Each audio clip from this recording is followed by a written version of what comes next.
रोज बेचारा गरीब फोन चोरी हो रही है, पर्स चोरी हो रही है। कागज जमा होने के बाद में आपको 4 घंटे बाद में गाड़ी मिलेगी। मैंने कुछ बोल दिया तो मेरे समय पे इलाज नहीं होगा। एक महीने बाद की सोनोग्राफी की डेट यहाँ मिल रही है। नमस्कार साथियों, राम राम। मैं भागीरथ और आप देख रहे हो जल को बीकानेर। हार्दिक अभिनंदन और स्वागत है। आज आप ठीक पीबीएम अस्पताल पहुंचा और आपके सामने पीबीएम अस्पताल की ए व्यवस्था लेकर आपके सामने वीडियो है जी को शेयर करा।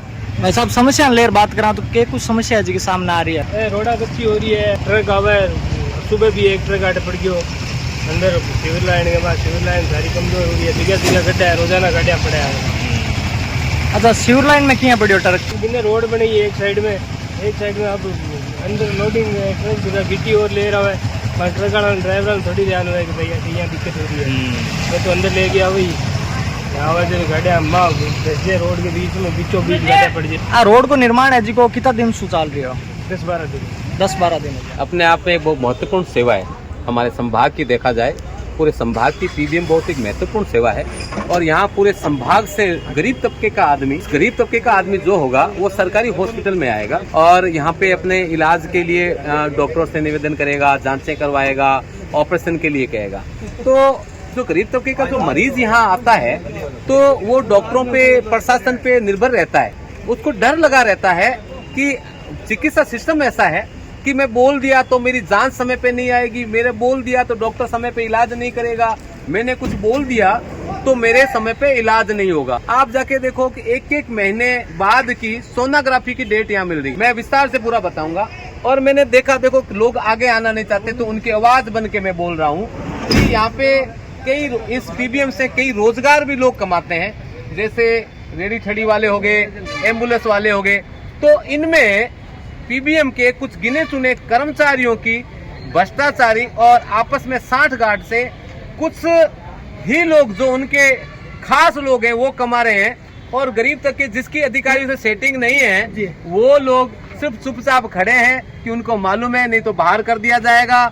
पीबीएम के अधिकारियों की, डॉक्टरों की और प्रशासन के द्वारा कई ऐसे बाहरी लोगों को भी सुनने में आया, देखा भी गया है कि उनको सीखने के लिए लगा दिया जाता है जिनकी पूरी अभी तक इंटर्नशिप भी नहीं हुई है। तो इससे मरीज के साथ जान माल का खतरा भी है।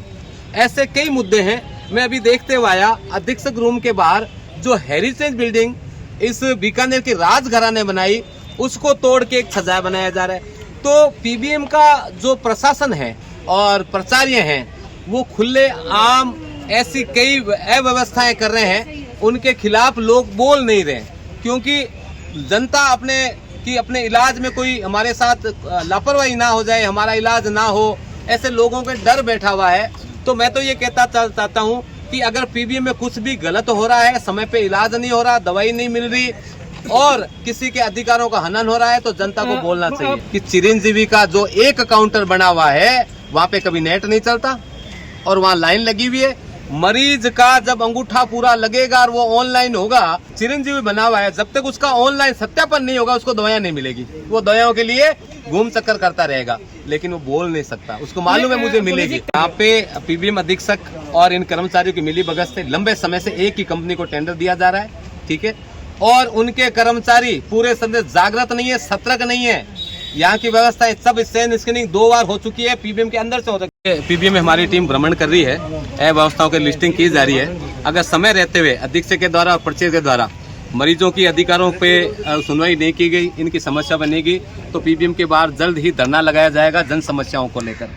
जो ये लोग मनमर्जी कर रहे हैं, इन मनमर्जी के खिलाफ पूरी जनता साथ मिलकर आवाज बुलंद करेगी। स्वरूप सिंह राणा नाम है मेरा। स्वरूप सिंह जी, आप कहीं कहना चाहो? रोज रेट है, एक तो चोरी हो रही है भाई को, रोज बेचारा गरीब फोन चोरी हो रही है, पर्स चोरी हो रही है। कोई गरीब आ रही है दूर मरीज के साथ नींद में सो रही है पार्क में फोन। अच्छा, पार्किंग व्यवस्था की बात करें तो कोई पार्किंग नहीं है, ना व्यवस्था एकदम नहीं है। हम ये चाहते हैं जल्दी सुरक्षा यहाँ योजना चलती है एम्बुलेंस की और हम ये चाहते हैं कि उनको गाड़ी जल्दी से जल्दी मिले और एक ही रूट का एक ही पेशेंट होना चाहिए और गरीब आदमी की हेल्प होनी चाहिए। वो ये बोलते हैं कागज जमा होने के बाद में आपको 4 घंटे बाद में गाड़ी मिलेगी और पेशेंट आपका उसके साथ में एक ही बंदा जाएगा। अब लेडीज के साथ में तो लेडीज भी जाएगी, जेंट्स भी जाएगा। अच्छा, आप बता रहे हो एक रूट में एक पेशेंट होना चाहिए, 2 पेशेंट भी डाले? 2 पेशेंट डालते हैं एक रूट के अंदर और इनके ऊपर भी सख्त कार्रवाई की जाए। अगर आप मना करो तो भी? हाँ नहीं, हम मना क्यों करें? नहीं, आप पेशेंट एक पेशेंट ले जाने वास्ते मतलब क्यों वो तो दूसरा हम पेशेंट कहना चाहते हैं कि वो प्रशासन को पता चलना चाहिए इस बात का। भाई आज नोखा जाना है, उसको एक बीच में डाल दिया कक्कू का, 2 पेशेंट है, 2 डिलीवरी साथ में जाती है, तो दो डिलीवरी सोएगी कहाँ? एक स्ट्रेचर पे पेशेंट, एक स्ट्रेचर पे पेशेंट होता है, वहाँ 2 कैसे सोएगा? उसके बाद 2 पेशेंट हो गए, उनके बाद में उनकी 5-6 सवारी होगी, फिर पेशेंट की प्रॉब्लम में जाता है। तो इसलिए हम ये चाहते हैं कि एक गाड़ी के अंदर एक ही पेशेंट जाए। एक भाई साहब, एम्बुलेंस वास्ते पार्किंग व्यवस्था स्पेशल कुछ नहीं, अभी एम्बुलेंस के लिए कोई पार्किंग व्यवस्था नहीं है। अंदर आते हैं तो हमारे को गार्ड और लोग होते हैं वो बाहर निकाल देते हैं, और बाहर आते हैं रोड पे गाड़ी खड़ी करते हैं तो कभी पुलिस प्रशासन आ जाती है, वो चालान काटती है, तो हम क्या करें? हम तो परेशान हो रखे हैं जबरदस्त। अब क्या करें? एम्बुलेंस अंदर लगाते हैं, गार्ड साहब आ जाते हैं, सीएम साहब आ रहे हैं, एचएम साहब आ रहे हैं, गाड़ी आप बाहर ले जाओ, पार्किंग की कोई व्यवस्था नहीं। हम बाहर धूप में कहाँ खड़े हो बाहर जाएं? छोटा सा कार्य करता हूँ मैं, सरकार से इस माध्यम आपके द्वारा माध्यम से कहना चाहता हूँ कि जो पीबीएम में जो पुश्तैनी से सफाई का कार्य कर रहे हैं, और जो पीढ़ियों से जो कोरोना काल में सीमित काल में जो उन लोगों ने सेवा दी है सरकार को, और वो सराहने लायक है। और जो भर्ती में जो भी आ रहे हैं, अभी तो जाट विष्णु सभी आ रहे हैं, मैं किसी जाति पर का नाम नहीं लेता हूँ, तो जिसने पुश्तैनी काम किया है, सफाई में जो काम कर रहे हैं, पीढ़ियों से काम कर रहे हैं, आज उनकी हालात देखो, वो 7,000 में 10,000 में काम कर रहे हैं, उनका घर पालन कैसे, लालन पालन कैसे हो रहा है। सरकार से मैं आगे करना चाहता हूँ, जब भी भर्ती हो, तो किसी प्रकार की नगर निगम की हो या पीबीएम हॉस्पिटल की हो, चाहे यूआईटी की हो या किसी महकमे की हो, तो पहले जो काम कर रहे हैं, जो वर्षों से काम कर रहे हैं, उन्हीं को दिया जाए। सरकार से कहना चाहता हूँ, जो लोग सेवा कर रहे हैं उनको ही सेवा का मौका दें, अन्यथा हर जो आ रहे हैं आवेदन कर रहे हैं, और जो सफाई कर रहे हैं, जो अभी से काफ़ी वर्षों से कर रहे हैं, ठेके पर काम कर रहे हैं, तो उनको ही कार्यरत में उनको सेवा का मौका दो। और सरकार से ही मेरी गुजारिश है। अच्छा, पीबीएम जो लगातार जो कार्यरत है उनका मतलब वो पीएफ वगैरह नहीं मिल रहा? नहीं मिल, अगर वो चाहेंगे तो ठेकेदार पीएफ भी देगा उनको, और सब कुछ होगा। ठेकेदार वहाँ पे हैं, हमारे जानकारी की हैं, मैंने उनसे बोला है, वो ठेकेदार देंगे, ये दे देंगे, और अभी उनसे बात करेंगे, वो दे देंगे, ठीक है।